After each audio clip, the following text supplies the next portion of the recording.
Bom dia, boa tarde ou boa noite, tudo bem por aí? Ok? Sim, sim.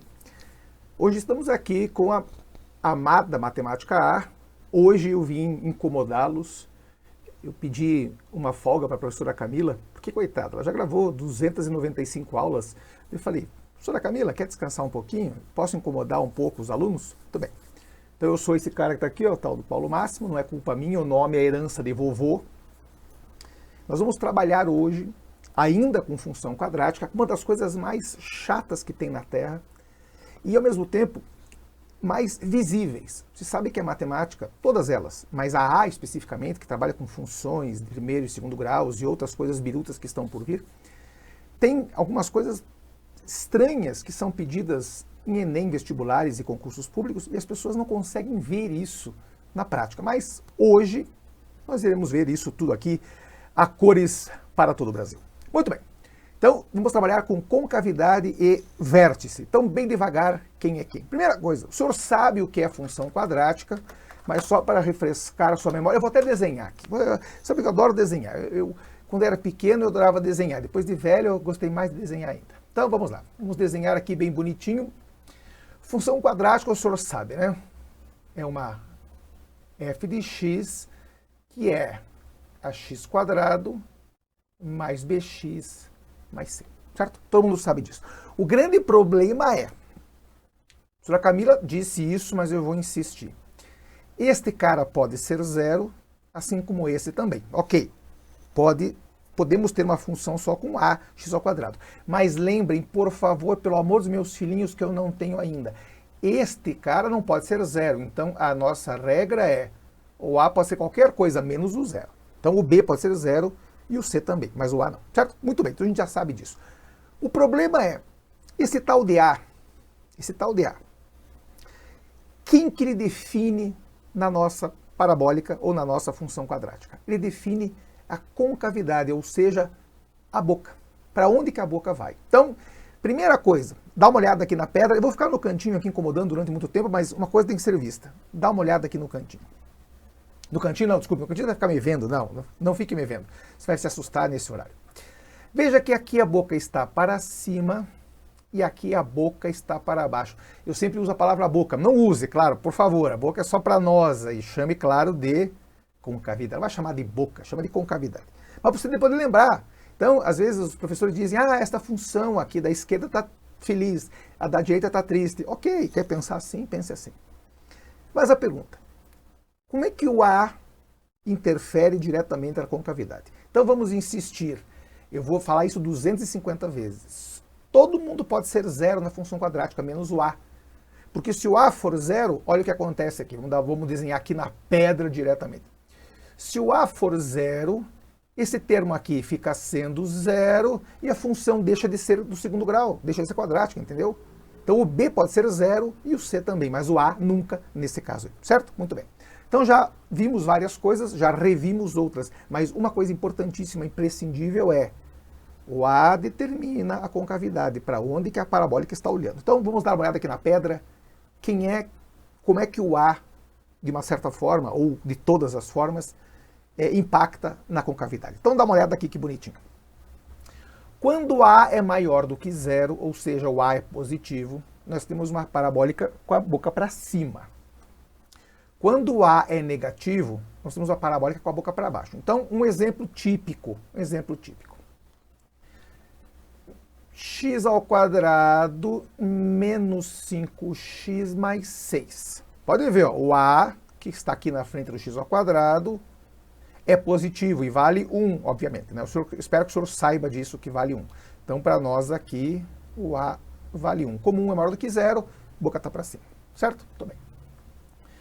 Segundo caso, menos x² mais 5x menos 6. É exatamente a equação que eu tinha antes, só que eu multipliquei todo mundo por menos 1. Se eu multipliquei todo mundo por menos 1, adivinhe, o A também virou menos 1. E isso causa a boca para baixo. Daí vem uma pergunta boa. Agora vem, vou até me arrumar aqui na cadeira. Pode-se afirmar que essas duas funções têm as mesmas raízes, verdade ou mentira? Vocês têm aí 3 segundos para pensar. Enquanto isso eu dou uma ajeitada aqui na câmera. Pronto, pronto. Só escutar no fundo moto, carro passando. Eu que moro no centro, tenho esse problema sério de aguentar uns e outros aí berrando em moto. Isso aí enche bastante o saco, mas enfim, faz parte. Então, vamos insistir nisso.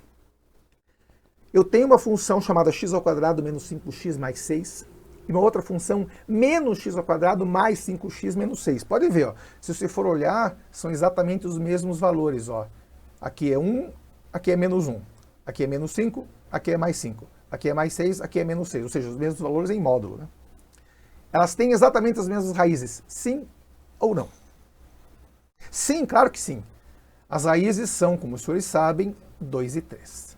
Então nós temos aqui um x' igual a 2, um x duas linhas igual a 3. Isso para as duas funções.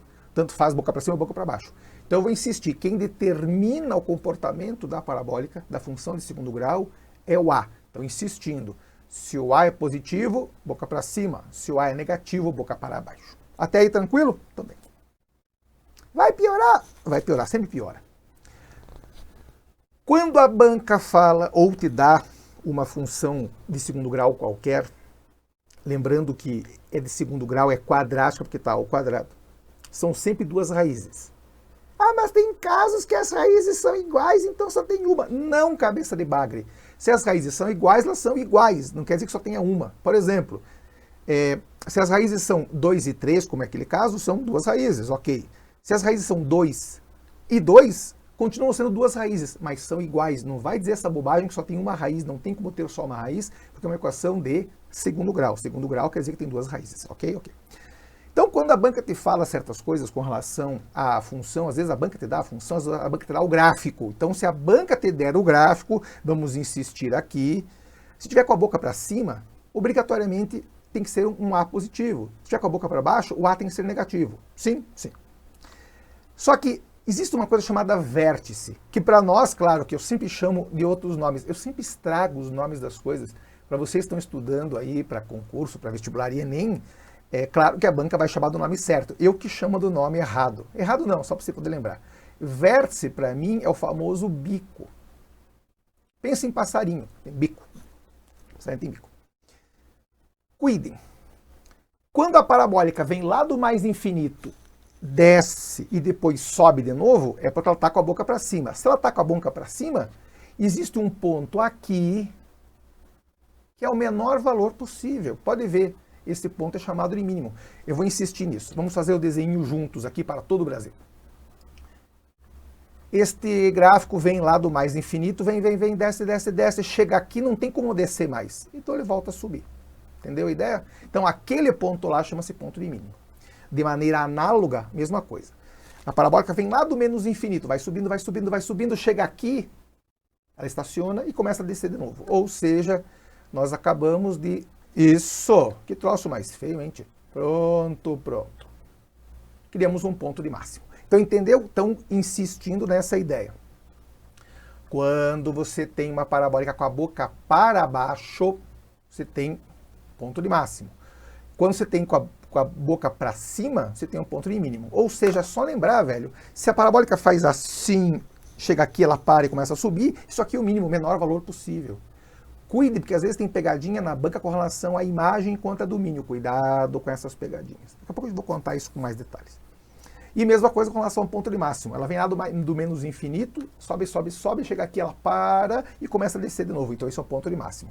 Ok? Ok. Respire profundamente.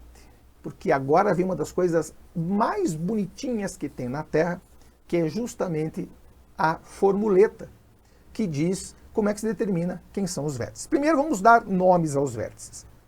Claro que, bem criativo, né? O vértice se chama V, o ponto V. Então este cara aqui é o ponto V, esse aqui também é o ponto V. Nós temos as coordenadas XV, que é x do vértice, e YV, que é y do vértice. Então nesse caso nós temos um XV e YV do ponto laranja. Então nós temos um XV e o YV do ponto laranja, desta curva laranja. E temos também, claro, obviamente, desculpe, tempo muito seco. Eu esqueci de novo da garrafa d'água, sou um camelo também. E o y do vértice do ponto azul. Então, lembrando, vou deixar bonitinho aqui. Ver se eu tenho laranja. Tenho, aqui eu tenho tudo. Então, esse é o x vértice do ponto laranja. E aqui o x vértice e y vértice da curva azul. Certo? Então, x do vértice está nesse eixo. Velho, não tem como errar. X de chão, paralelo ao chão, x de chão, não tem como errar. E o y está em pé. Y sempre em pé, x de chão. Y em pé, x de chão. Y em pé, x de chão. Não tem como errar. Claro para todo mundo? Ok? Quem é quem? Tudo bem. Agora vem a parte boa. Eu deixei a caneta que ele ficou desenhando sozinho e fiquei com um pouco de medo desse troço aqui. Tá tudo bem aí? Computador? Meu diretor, tá tudo bem aí? O quê? Pegou fogo aonde? Ok, depois a gente vê isso. Veja que esse é um encontro curto. É um encontro de 12, 13, 14, 15 minutos, mais que isso não, porque não tem muito o que inventar. Só que nós precisamos contar isso com todos os detalhes. Então, insistindo na ideia, nós temos o x do vértice e o y do vértice, sempre. Claro que nesse caso aqui é um ponto de máximo, porque a boca está para baixo, e aqui é um ponto de mínimo, porque a boca está para cima. Tranquilo? Sim, sim. Agora vem a melhor coisa de todas. Eu acho que de tudo que nós vamos contar neste encontro, esta é a melhor. Porque a partir de uma fórmula muito simples, você consegue achar o x do vértice e o y do vértice. Então vamos lá, bem devagar, 3, 2, 1, 0. Quem é o x do vértice, obrigatoriamente você tem que saber isso, ele vale menos b por 2a. E o y do vértice, menos delta por 4a. Pausa. Cuidado. Uma das coisas que todo mundo se engana e dança é esquecer desse menos aqui. O menos é da fórmula, porque há casos, olha que coisa bonitinha, eu vou insistir para depois não dizer que o valor máximo não falou. Supondo que a função seja f de x, seja, pegar aquela típica, x ao quadrado menos 5x mais 6. Pausa, atenção Brasil, note que o b, que é este cara aqui do meio, já tem um menos que é dele aqui. Cuidado, não vá passar vergonha de quando for colocar nesta forma do x do vértice, esquecer do x, do sinal, hein? X do vértice será menos, este menos tem que estar ali sempre. Faz parte da fórmula. Quanto vale o b? O b vale menos 5.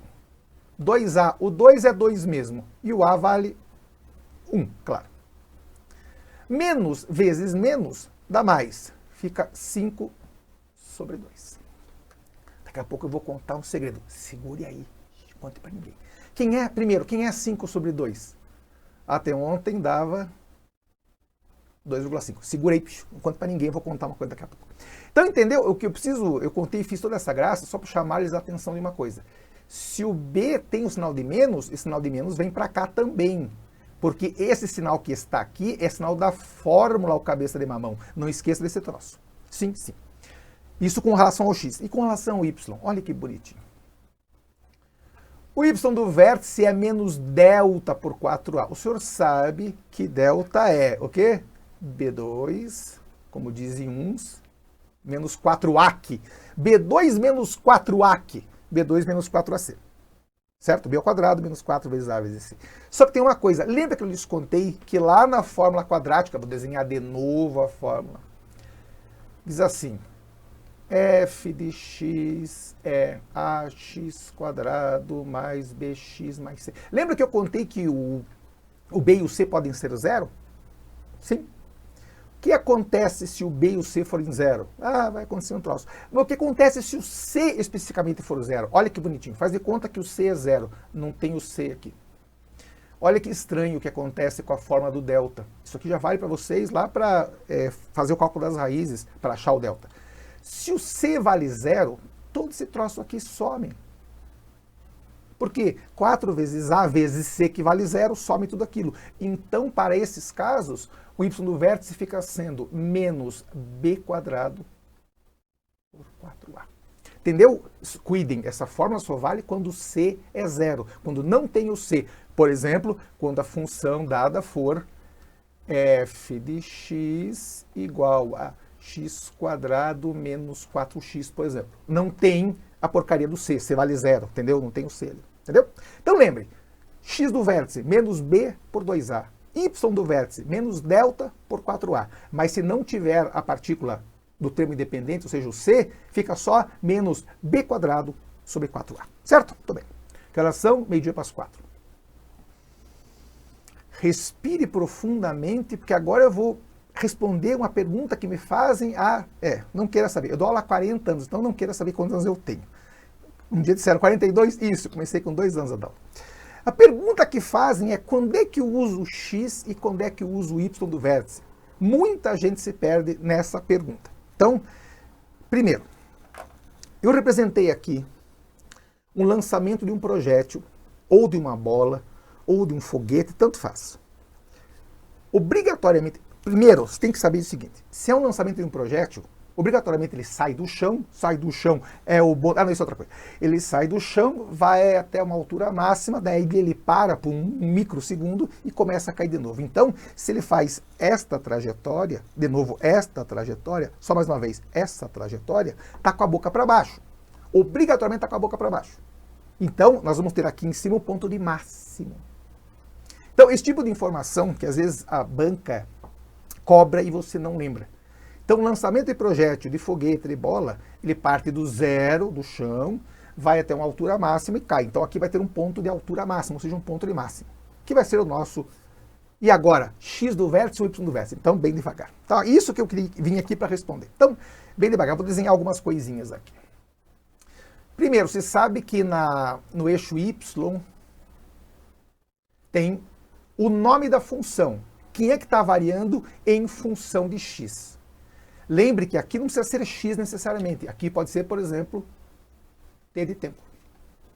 Então, nós podemos dizer que essa função poderia ser algo parecido como h de t, onde h é de altura e t é tempo. Mas a altura não é com h. Ô, cabeça de mamão, lá na língua inglesa, a altura se escreve height. Height. Por isso que a altura é com h. Em qualquer lugar do planeta, a altura é com h. Assim como S, para área, é porque é de surface, superfície. Entendeu? Muito bem. Então se faz matemática e inglês junto. Height, altura. Quando você escreve algo assim, você deve saber disso já, né? Quando você escreve um troço assim, ou você lê isso, o que está escrito aqui na verdade? Que a altura é função do tempo, ou seja, a altura varia assim que o tempo varia também, entendeu? Então, a primeira coisa que nós tiramos daqui, tá com a boca para baixo, com certeza vai ser menos ax quadrado mais bx.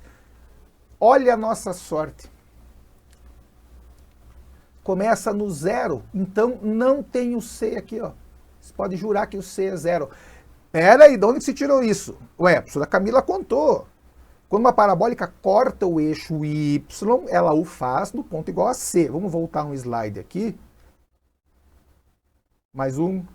Eu vou fazer no cantinho aqui. Se perguntarem, eu nunca desenhei isso. Senão vou dizer que eu fico... né? Aqui, ó.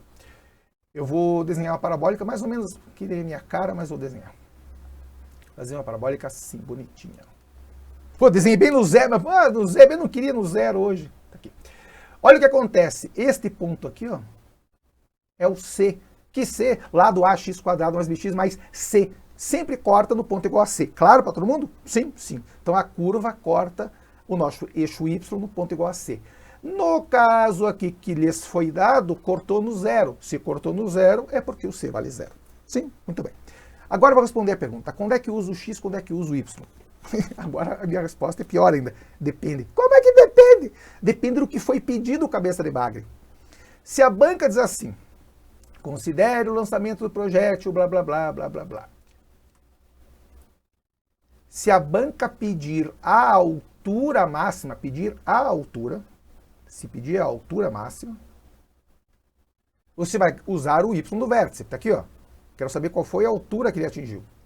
Agora vem a parte boa. Se a banca lhes pedir quando que essa altura foi atingida, você vai pegar o y do vértice, desculpa, o x do vértice, que no caso é o t. Então lembre, insistindo, se a banca pedir qual foi a altura máxima, ou seja, quem é este cara aqui, ó, isso aqui é y do vértice. Se a banca pedir qual foi o tempo decorrido para que isso acontecesse, é o x do vértice.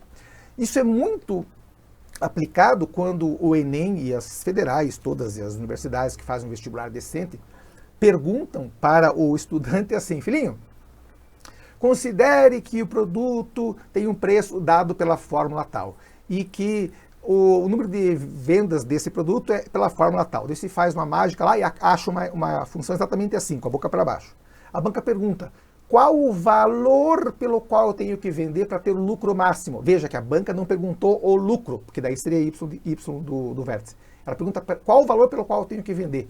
X do vértice. Entendeu? Então, X do vértice, ou seja, este eixo, é aquele eixo da variável lá que está entre parênteses, H de T. Então, nesse caso, é o tempo. Então, se a banca perguntar qual é o tempo quando a altura máxima ocorre, é o X do vértice. Qual é a altura máxima? Y do vértice, ou seja, o H. Claro para todo mundo? Sim, sim. Agora eu vou contar uma coisa que não estava aqui prevista. Eu sempre faço essas coisas, eu sempre faço isso aqui de propósito. Tanto que eu deixei um slide em branco sem a logo para as outras pessoas de outros cursos poderem copiar. É porque eu sei que tem gente copiando os nossos materiais. O senhor não sabe, professor? Tem gente copiando. Escutei rumores aí, mas também não interessa. Vamos pegar aquela parabólica engraçadinha que eu lhes desenhei agora há pouco, eu lhes contei lá do f de x igual x quadrado mais 5x menos 6. É meio burro, ao contrário, né, o cabeça de vaca. Estava pensando na outra formuleta. Desculpe. Fala uma coisa e penso outra. É que esse horário também, né? Não queira saber. 5x menos 6. Nós fizemos lá as continhas e descobrimos que as raízes são 2 e 3. Então todo mundo sabe usar aquele método do soma e produto, né? Todo mundo sabe. As raízes são 2 e 3. E como eu lhes disse, este cara aqui é o 6. Por que é o 6? Porque eu já contei 300 vezes, vou contar de novo. Este 6 que está aqui é o mesmo 6 que está aqui. Certo? Olha que coincidência. Nós calculamos lá atrás o x do vértice, mas eu vou fazer de novo para a gente não perder o tópico. Quem é o x do vértice? Menos b por 2a. Nesse caso será menos, que é o da fórmula, pela 10ª vez vou contar isso. Aqui tem um menos 5, então esse menos 5 volta para lá. Menos 5 por 2a. Como a é 1, fica 2 sobre 1. Menos com menos mais, 5 sobre 2, que é 2,5. Tranquilo? Tranquilo. E olha que coincidência. O ponto exatamente entre o 2 e o 3 é o 2,5, por incrível que pareça. Então, este x do vértice está exatamente entre as raízes. Só nesse caso? Sempre. Não conte para ninguém. Sempre. Então, o que se pode dizer? Que o x do vértice é a média aritmética das raízes. Boa, não, fazer direito, né, tchê? Porque fazer um troço qualquer jeito, melhor não fazer nada, né? É que o horário também não ajuda. Então, quem é o x do vértice é a soma das raízes dividido por 2, é a média aritmética. Por quê? Olha que estranho. Se ele corta o eixo x nesse ponto e nesse ponto, obrigatoriamente vai ter um mínimo aqui ou um máximo aqui. Obrigatoriamente, não tem como fugir disso. Claro para todo mundo? Tá bem. Eu vou ficar aqui no cantinho, aliás, vou sumir do cantinho por um pouco e venho para cá para frente. Certo? Agora você consegue me ver, ver essa cara logo cedo é de matar, né? Desculpe por existir. Então, dá uma descansada, foram aí 24 minutos, aprendemos bastante coisa. Espero que os senhores tenham aprendido bastante coisa, porque, por favor, né? Se tiver dúvida, claro, entre em contato, grite, berre, esperneie, lá na plataforma, pergunte. Aqui nos vídeos também faça comentário, pergunte. Cara, a frase é a seguinte: matemática não é difícil, é que você foi mal instruído desde o início. Sabe, as pessoas odeiam matemática não por culpa dos alunos, mas por culpa de quem esteve lá na frente fazendo de conta que dava aula. Eu digo isso há 40 anos, esses cabelos brancos aqui são de tanto da aula. E eu falo para as pessoas, a culpa não é exclusivamente do aluno. Tem muita parcela, em torno de 115% aí de culpa do professor que não o incentivou a aprender matemática. Certo? Então dá uma descansada aí, porque eu vou e daqui a pouco eu volto. Então, grande abraço. Fui!